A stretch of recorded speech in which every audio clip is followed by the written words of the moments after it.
rocking and rolling. Hey, what's up, everybody? Isaac here, Civil Engineering Academy. Thank you for being here on another sweet podcast episode. We thank you for joining us. If you're listening to this while you're running at the gym, mowing your lawn, or watching the kids. But thanks for being here. Give us a like, give us a subscribe. All that stuff helps us. But we appreciate you being here. So today I'm excited because I bring my brother Mark on. We're going to talk about stress in the workplace and how to really handle that and strategies around that so that, everybody's stressed. Every piece of work, everything you do out there has some stress element to it. And we're going to talk about it, strategies to help you in that journey because we don't want to be stressed out of our mind. So anyway, that's what we're going to talk about. It's going to be coming up right after this.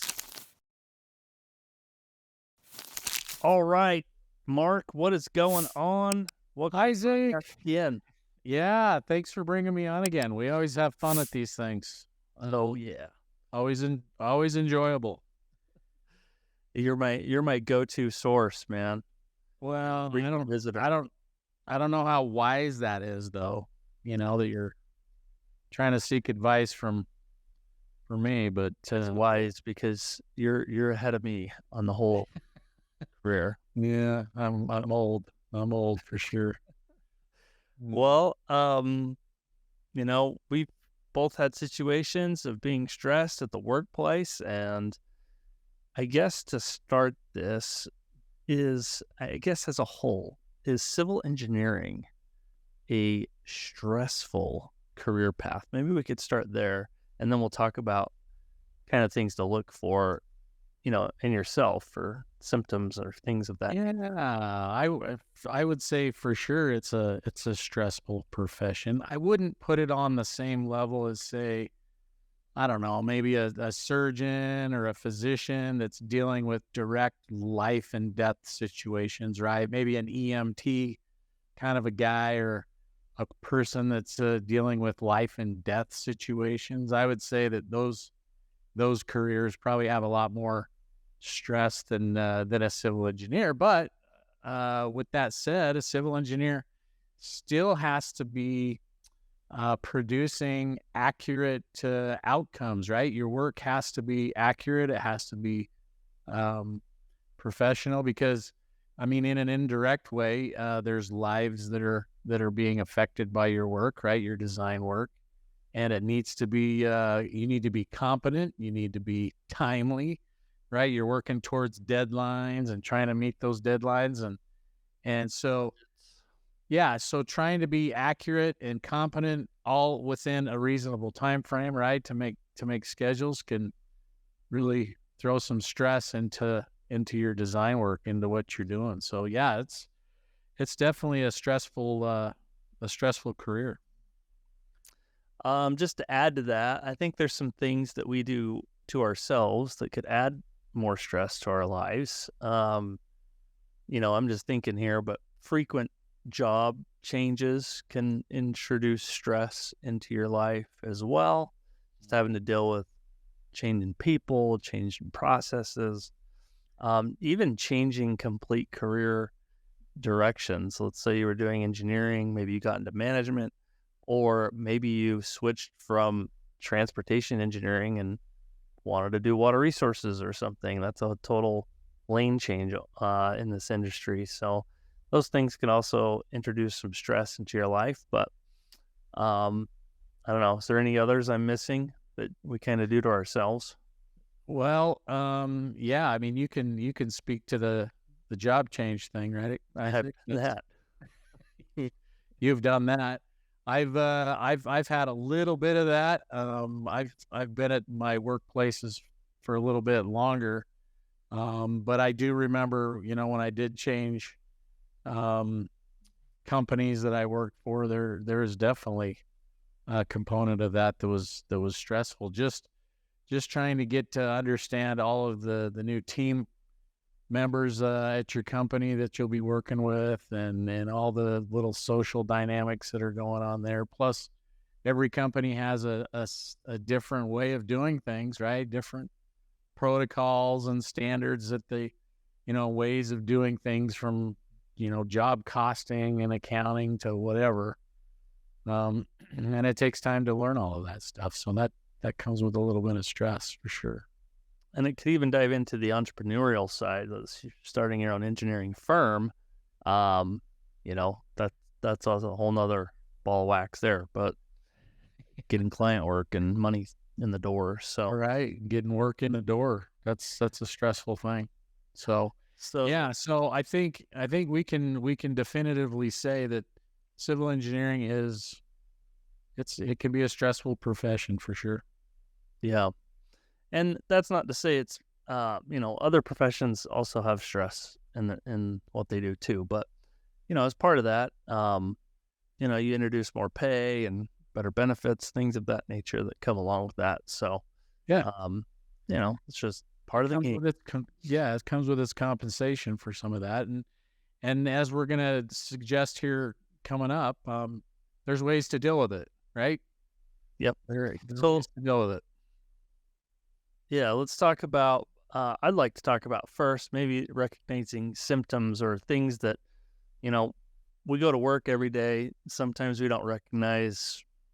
Maybe we don't even remember what we did yesterday. But like, what are some things we can look at, or some indicators that would help us know that hey, my stress is going up here. Getting up there.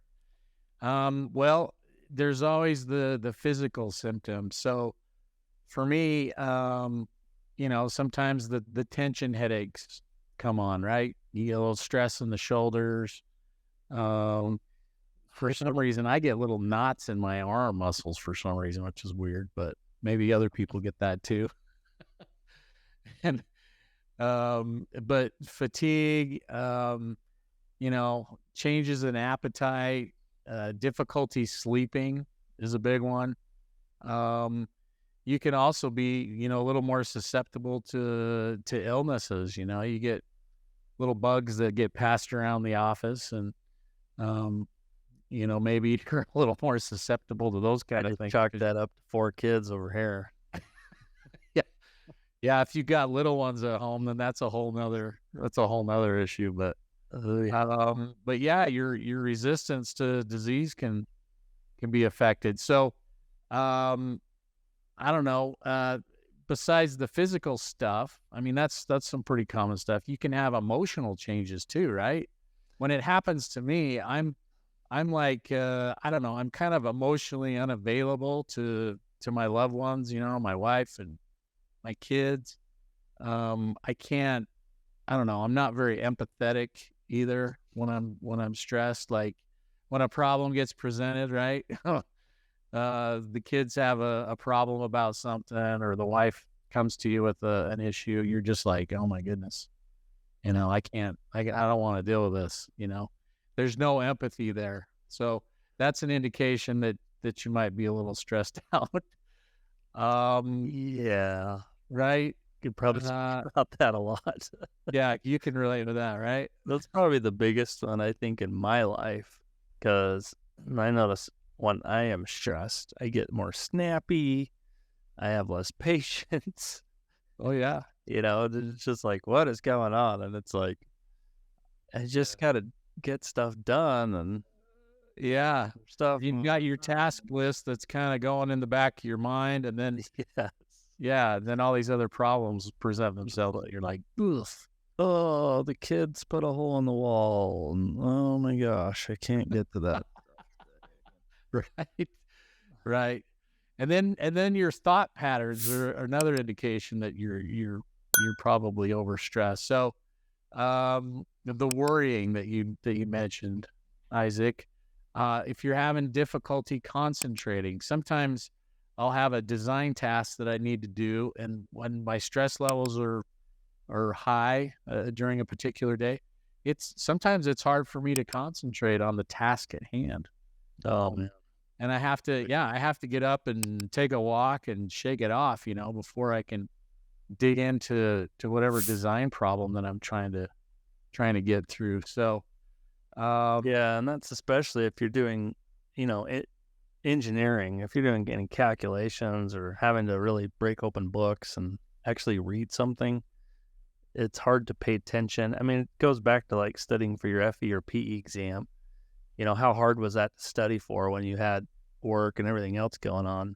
Yeah, it take. was tough. And an example of that, I mean, just this last Tuesday, right? I was trying to get a reshore design done for some escalators that are being installed on a project that I'm working on. And I had just like dealt with about 6 different issues um, on this particular job that I'm trying to manage. And, my stress levels were up, and I was trying to sit down and focus on this problem, and I couldn't do it. It was like, oh, I got to get out of here. So I got out of my office and I went on a little walk, and just got outside and just kind of calmed down. And then when I was able to go back, why my head was cleared and it was a lot better. But I feel that it's hard to concentrate when you're stressed. So, Yeah, for sure. what's something else? Behavioral changes, right? Your productivity's dropping. You're withdrawing from social reaction or interactions. Procrastination. Oh man, Yeah, I do some of that when I'm stressed. that's the big buzzword, right? What do they call it? Silent quitting.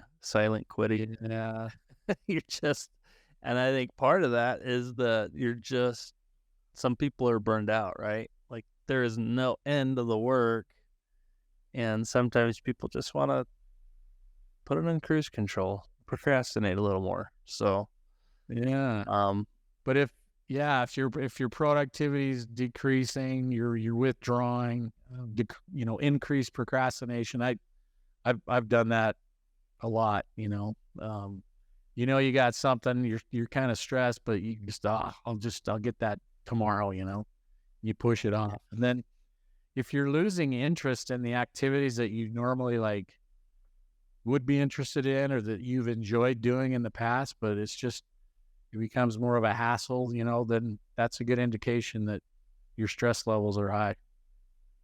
So, good points. Yeah, I think another one is like your physical environment. Are you dealing with an office that is super loud, or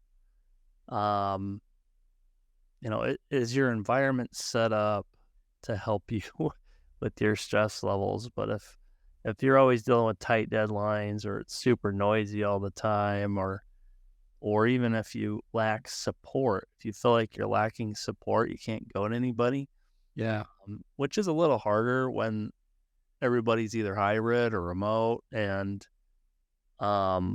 everyone says they're busy. It's a little harder to reach out and feel like you're getting support when you need it. right. One of the big things that gets me is when I'm trying to focus on something and I'm constantly interrupted. Mm. And I have this to-do list in my head. This is what I got to get done today, and I'm constantly interrupted by different things, different issues, and man, that for me, that's what drives my stress level up. Is it's just like I got this list of stuff I got to get done, and I'm constantly interrupted with issues all day long, and I guess it's kind of the cost of being a manager, of a project, but that's one of the things that does get me that I've noticed. So Maybe we need to move to Hawaii and just, chill out, bro. be beachcombers or something. Chill out. Okay, well, that's good. So, we've talked about recognizing those stressful elements in your life. Would it be wise for you to take inventory of that sometimes? Maybe even a journal would be helpful to describe what was a stressful day for you. Yeah, so Correct. those are all the things that we kind of that maybe triggers for us, right? Or the things that we can recognize as our stress levels go up. And so now that we're stressed out, what do we do about it, right? Yep. What do we do? So what are some tips you've got on your mind that we can do to some of these things? So once we've figured out noticing the symptoms and the patterns that lead to our stress, and like you said, keeping like a journal is really a good idea, because it helps you look back and figure out, okay, that day that I had, 2 weeks ago that was horrible. What happened that day? And you can go back and kind of analyze that. And then when you have a good day and you've noted that in your journal, what happened on that good day? What was I doing that helped, me, I don't know, have a nice experience, and it helped relieve my stress. What was I doing? Was I hiking? Was I biking? Was I spending time with my family? What was I doing? Was I meditating? It kind of helps you establish that pattern of when things go bad and when things go good, so that you can kind of recognize that in yourself. I think that's kind of an important thing. Yeah, Becoming self-awareness, I guess, is the journal as a tool to help you become a little more self-aware. yeah, I totally agree. For me, I mean, you mentioned a couple things like exercise, walking. People are, writing that down. And I think for me, that's definitely one of them. I think just getting out and moving, getting your body moving really helps drive your better attitude in yourself. So if it's a walk you can do at, a break or lunch or whatever, those are always good things to do. If people are working from home, do you have a home gym you can jump into? Can you get out and, check out things before you got to come back to work? Those are all good stuff. So, Yeah. So what else? time management, right? So let's try to prevent us from getting into the high stress environment or the high stress feelings that we're experiencing. Let's help us avoid that altogether. So efficiently managing our time and prioritizing our tasks can definitely help reduce stress. Sometimes things pile up on us, and if we're stuck into the procrastination, that doesn't help, right? Yeah, Or for sure. pile up on us. But if we can look at our tasks that we have to do and break them down into smaller tasks, more manageable pieces, right? That's helpful. And then setting realistic deadlines. As a manager, sometimes I expect unrealistic deadlines from people sometimes, and that that can induce some stress into whatever design work or whatever engineering is being done. But if you can push back against that a little bit, even if you're working for a manager that tends to be a little more demanding than most, make sure that you're communicating those things. Just like, I can't make that timeline. I've broken down the process, the tasks that I have to do, into little more manageable bites, and I think it's going to take this long. That's just how long it's going to take, and try to get that time that you need, right? Yep. A big one that you always hear, and even workplaces preach about this, is establishing a work-life balance. How do you effectively do that? Sometimes that gets a little crazy. For me, I think, if you have vacation time, make sure you're using it. Try to turn off work when you're at home so you're present. That's a big one. Your loved ones want you to be there and not always be on for work stuff. Yes. And So what do we have? What does everybody have in their pockets nowadays that really fights against that, right? Everybody's got a cell phone. We're all reachable by whomever, 24/7. too. And some of us have two of them, right? But these things can they can drive you nuts, right? And they can prevent the creating these boundaries, right, that you're talking about when we're trying to establish a work-life balance. If you're not creating these boundaries and shutting it off when you get home, right, you're continually looking at your email and somebody from work sending you a text, and you're constantly being drawn back into your work environment just mentally through your cell phone, that can destroy the work-life balance. So yeah, it's important to establish those boundaries.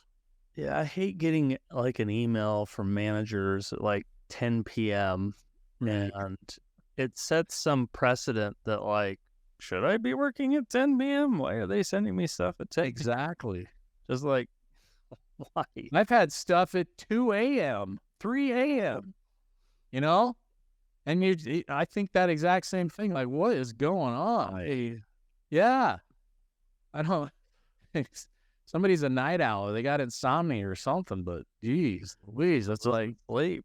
yeah, that's nuts. So you have to establish those boundaries. I think that's a huge part of work-life balance.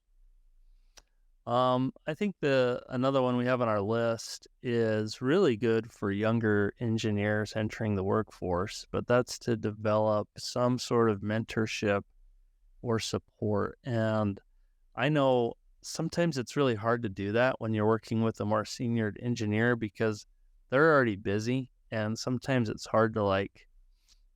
You have to find someone that kind of has a willingness to teach.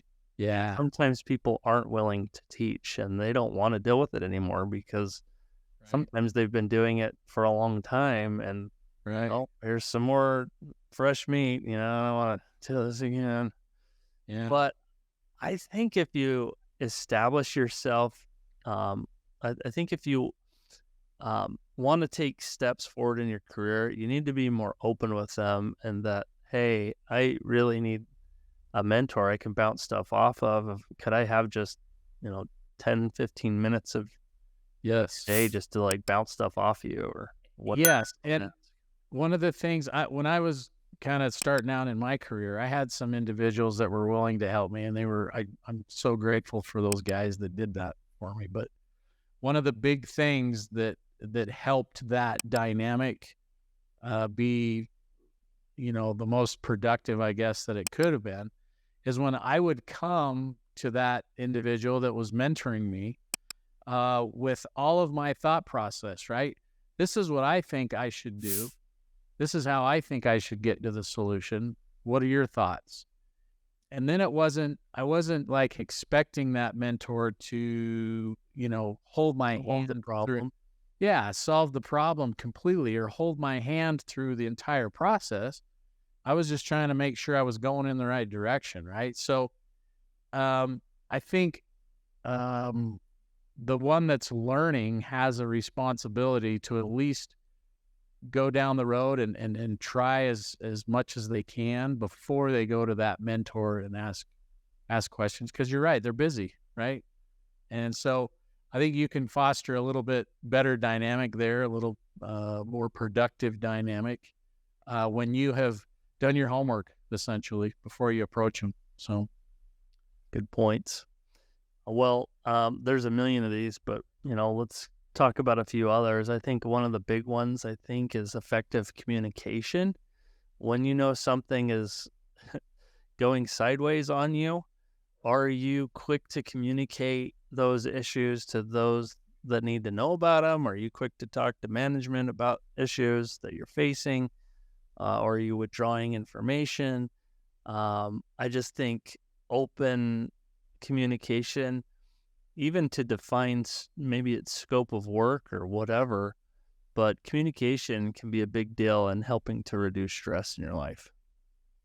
I agree. There's a lot of stress that's induced into a work environment because, I don't know, expectations aren't set, right? And if you look at why the expectations aren't set right or even understood by everybody, it's because of bad communication. So, and then like a subordinate, like if a manager gives a subordinate a task or a responsibility, and that subordinate doesn't know exactly what's expected because the communication's bad, that subordinate's going to be stressed out, right? Am I doing this right? Am I going in the right direction? Mm-hmm. My manager gonna get mad at me, So yeah, that's a good point. We gotta, if we can, clear up those things and be good, effective communicators, that reduces a lot of stress. It does. Yep. Um, that leads to, I guess, another tip, and that is to delegate when you can.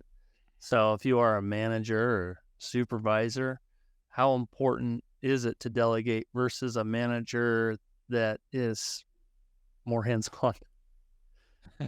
Being Well, as a manager, I struggle with that because sometimes I get in the mindset that, if you want it done right, you got to do it yourself, and I get stuck in situations sometimes where I feel like that, like this maybe I have a subordinate that I could pass a task off to, but I'm feeling like that person's not going to do it the way I would do it, and so I want it done right, and I got to do it myself, but that's not as a short-term strategy to get something done that might work, but as a long-term strategy where we're talking about, if you're a manager trying to bring your people up, training them and get them competent in the tasks that they've got to do, it's not a good long-term strategy, right? And then and then it adds stress to a manager's, I don't know, already pretty heavy workload if that's the mentality. Nobody else can do this but me. And then all of a sudden you have too many things to do because you're the only one that can do them right. And none of the people that you work with, any of your subordinates, have anything to do because you're the only one you're that just can gonna do it do it right. anyway. Yeah. So if that's the case, if they can't do it the way, then you got to teach them, and that takes time. And so sometimes that's, and it requires some patience. But as a long-term strategy, you have to do that. Otherwise, the manager is just going to have more and more stress because there's more and more things for that manager to take on. So that's something that I've definitely struggled with in my career, is letting others do tasks and having essentially enough time to teach them, bring them along so that they're doing it correctly. And sometimes things can be done differently. It's still correctly at the end of the day. But when I've been able to, train people and let those things go and been able to delegate, why it's definitely relieved stress, and it's a great long term plan for your projects, is to always be training your people. I was always taught, in my career, that you're always trying to train your replacement, right? And that's your mentality that you got to have. If you're an effective manager, you're training your subordinates to essentially replace you eventually. Yeah. If you're doing the job properly.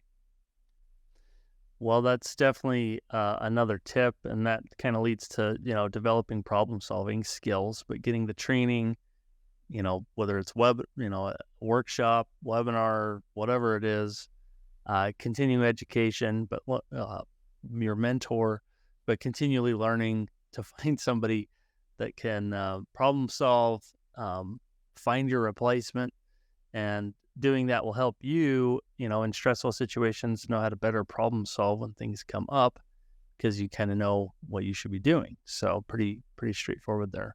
Yep. Awesome. Any other tips that you have on top of your mind before we wrap this one up? Well, what about? I think we've mentioned everything. Maybe we ought to mention more about some more coping mechanisms. I think we've gone through a lot of the big stuff, but what you talked about, hiking and getting out in nature and those kind of things, Isaac. What else do you do to cope with the stress? What's some other good Yeah, coping for me, other things people do, especially younger people, but they love to game. It takes your mind off of whatever you were doing at work. People love to binge watch a Netflix show or something that's on, and maybe there's too much of that, so you got to keep it all in balance. But those are definitely things to help remove your mind from work, or other coping mechanisms that you can do. Self-awareness, like journal keeping, also falls into that as well, but find something that works for you. What about hobbies? Hobbies like golf, maybe you're playing a basketball league, something like Right. that. or maybe it's basket weaving. I don't know. There's a million things you could do with hobbies. So, Right. And then making sure that you're practicing that mindfulness that we talked about earlier, recognizing those signs. So, yeah. Okay. awesome.